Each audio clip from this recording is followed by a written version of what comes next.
Lyndon Johnson has maybe logged more miles walking than anyone in Minnesota. His passion is collecting agates. Every year, Lyndon walks hundreds of miles of fields, stream beds, beaches, and road ditches in search of his next prized rock.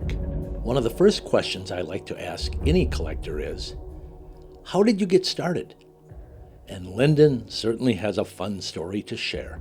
Doug, I've started collecting, I should say rock hunting and collecting agates for about 30 years, seriously. I started as a kid, but it really got to be a passion when my daughters got old enough to go for walks.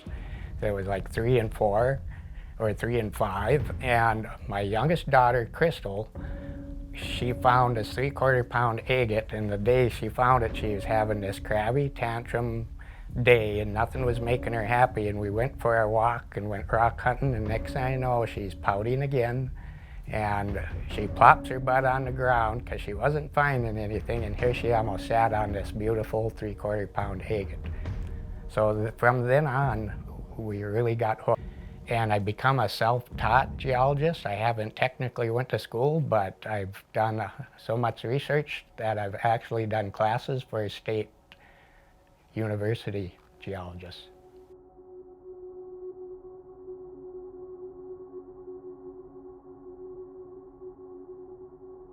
In my presentations, I like to show people what I found, because what I found, they can find.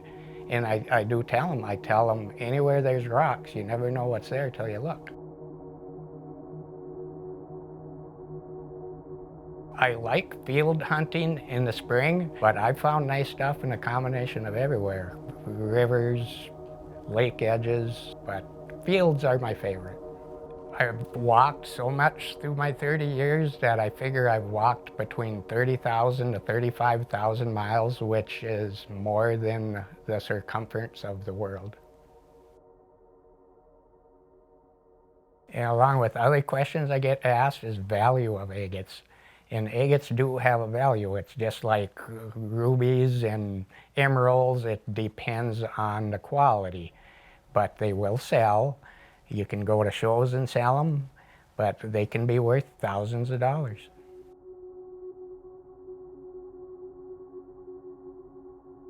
Do you ever look at your collection of agates and other rocks and are just blown away by what you have done?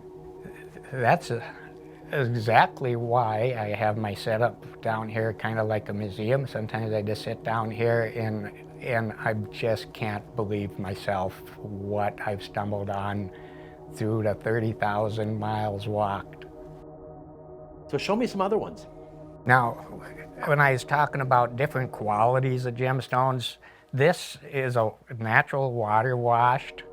I've actually been offered $4,000 for, and the reason is this is a perfect agate. And so when you talk about qualities, you're looking for the different color contrast, nice color contrast, and is it solid, it's not mixed with other rock, and it's laced all the way around, and it's not broken. This is one of my favorite eye agates. It's probably one of the bigger, nice quality eye agates ever found, for sure mine. It's 2 1/4 pounds, and eye agates are rare.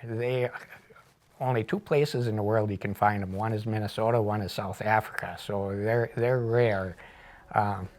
It's called an eye agate? Eye agate, and an example of eye agates, they have the perfect round circles. They're a little more prevalent here, but when you look under the right light, this is eyeballs after eyes. It's just solid eyes, and it's really, really rare. And you found this in Minnesota? Yep, found this in Stearns County, Minnesota, and when you find stuff like this, it really what makes you get addicted. It's like gold fever. I like to call myself like the Minnesota Indiana Jones. It's trying to find a new discovery. What you're gonna stumble onto, you just never know.